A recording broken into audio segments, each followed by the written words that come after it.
ఉంది సార్. శేఖర్ రెడ్డి గారు 1 by 1 మాట్లాడదు. మంత్రులు మర్రాబ్ సురేష్ గారు ఉన్నారు జనసేన పార్టీ నుంచి. సురేష్ గారు గుడ్ ఈవినింగ్ అండి. గుడ్ ఈవినింగ్ అండి బ్రహ్మనాయుడు గారు.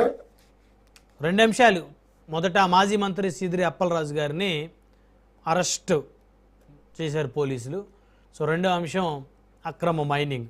సో మొదటి అంశం గురించి ఏం చెప్తారు? సీదిరి అప్పలరాజు గారిని అన్యాయంగా అరెస్ట్ చేశారా?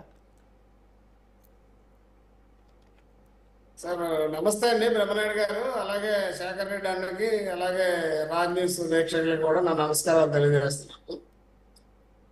సార్ ఇక్కడ 2 అంశాలు శేఖర్ రెడ్డి అన్న చాలా చక్కగా మాట్లాడాడు. నాకేంటంటే రిక్వెస్ట్ నా తరఫు నుంచి, శేఖర్ రెడ్డి అన్న నేను మాట్లాడినంత వరకు అలా వినమనండి, తర్వాత ఆయన అంశం ఏంటో చెప్పమని చెప్పండి, ఇబ్బంది పెట్టొద్దు నన్ను దయచేసి. ఎందుకంటే ఖచ్చితంగా మధ్యలో నేను అలాంటి మాటలు మాట్లాడినా మీరు మాట్లాడండి.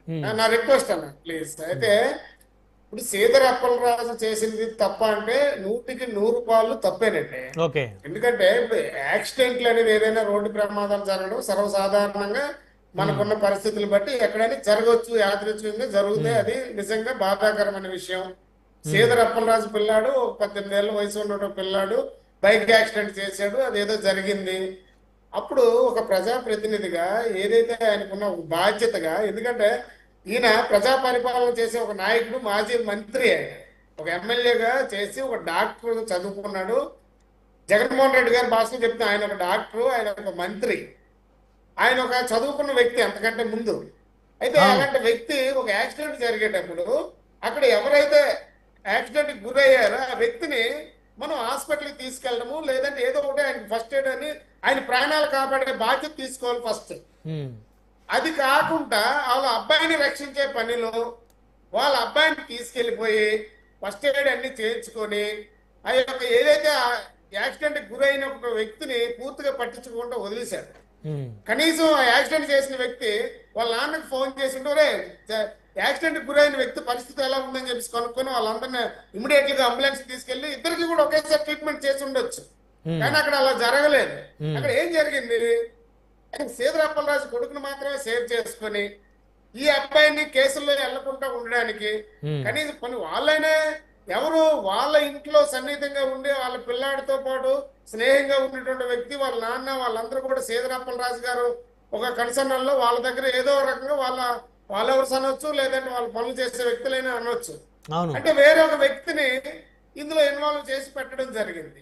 అంటే ఆయనకి లైసెన్స్ లేదనా, లేదంటే ఇంకేదైనా కారణాలు, లేదా మంత్రి పిల్లాడు రేపు పొద్దున ఏదైనా పెద్ద అయిపోతుంది. యాక్సిడెంట్ అనేది సర్వసాధారణం సార్, ఎక్కడైనా జరుగుతుంది. సీదిరి అప్పలరాజు పిల్లాడు యాక్సిడెంట్ పొరపాటున జరుగుతుంది, ఎవరు కావాలని చేయరు. అలాంటి వ్యక్తిని కాదని చెప్పేసి వేరే వ్యక్తిని అక్కడ పెట్టడం, పోలీసుల్ని వీళ్ళందరినీ కూడా పక్కతో పట్టించడం, ఇవన్నీ చేయడం అనేది ఇది చట్ట విరుద్ధమా కాదా? ఫస్ట్ శేఖర్ రెడ్డి అని దాని గురించి మాట్లాడాలి. ఓకే.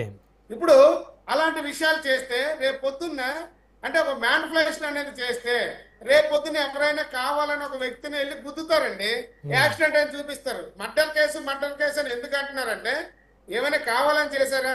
కానీ కావాలని చేసే ఆలోచన అక్కడ లేదు. కానీ వీళ్ళు చేసినటువంటి ఏదైతే మ్యానిపులేషన్ ఏదైతే ఉందో అక్కడే డ్రైవింగ్ చేసే వ్యక్తిని మార్చారు. ఇవన్నీ తప్పుడు, పోలీసులకు తప్పుడు సమాచారం ఇచ్చారు కాబట్టి ఆ యొక్క వ్యక్తిని ఇంటెన్షనల్ గా ఏదైనా తప్పు చేసి ఉంటారు కాబట్టి మర్డర్ కేసు పెట్టారు అక్కడాట. లేదంటే మర్డర్ కేసు పెట్టరండి, యాక్సిడెంటే పెడతారు అక్కడాట. శేఖర్ రెడ్డి అన్న ముందు అది గమనించాలి. ఎందుకంటే ఎక్కడైనా జరగవచ్చు, ప్రజాప్రతినిధిగా నేను తీసుకెళ్లొచ్చు కదా, ఇగో మా అబ్బాయి ఇలా యాక్సిడెంట్ అయింది, ఒక వ్యక్తి ఇలా జరిగింది అని చెప్పి చెప్పొచ్చు. దానికోసం వేరే వ్యక్తిని మార్చాల్సిన అవసరం లేదు కదా. ఇది ఎంత పెద్ద క్రైమ్, యాక్సిడెంట్ కంటే ఇది 100 రెట్ల క్రైమ్ సార్ బ్రహ్మనాయుడు గారు.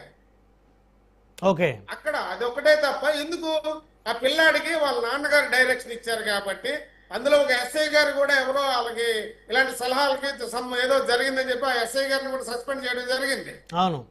ఇలాంటివి చేయకూడదు సార్. ఎందుకంటే రేపు నేను చేయొచ్చు, నా పిల్లలు చేయొచ్చు, శేఖర్ రెడ్డి అని జరగవచ్చు, పొరపాటున ఏదైనా జరగవచ్చు. కానీ జరిగినట్టు చెప్పాలి కదా.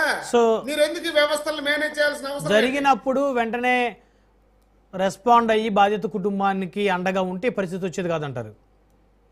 ఉండాలి కదా సార్ అది. అయితే రెండో అంశం ఏంటి, మన మైనింగ్, అక్రమ మైనింగ్, ఈ ఏదైతే మైనింగ్ గురించి రెడ్డి అని మాట్లాడాడు.